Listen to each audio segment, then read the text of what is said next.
Hola gente, ¿qué tal? ¿Cómo les va? Espero que todo muy bien. Aprendamos rápido, pero rápido a cómo crear un acceso directo de Google Chrome en el celular. Acceso directo obviamente para acceder rápido. Bueno, entramos a Google Chrome, obviamente. Vamos a entrar a alguna página, la que ustedes quieran, la que ustedes necesiten. Yo por ejemplo lo voy a hacer con esta. Suscríbanse a mi canal antes de que se vayan, activen la campanita, no se olviden. Es muy sencillo esto, así como lo van a ver pueden hacerlo con las páginas de internet, con las páginas web que quieran, ¿sí?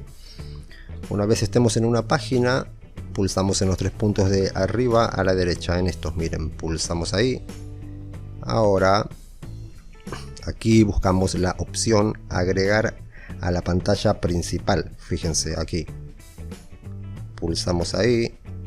Ahora en agregar tocamos en añadir. Se añadió un atajo, me trabé, perdón.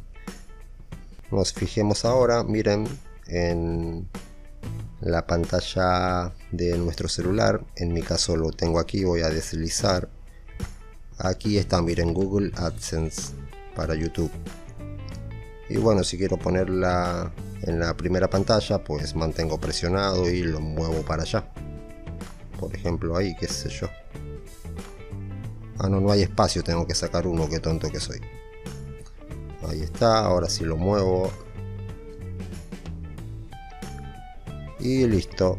Cada vez que quiera acceder a AdSense para YouTube, en vez de estar entrando al navegador, pues presiono directamente ahí, un acceso directo.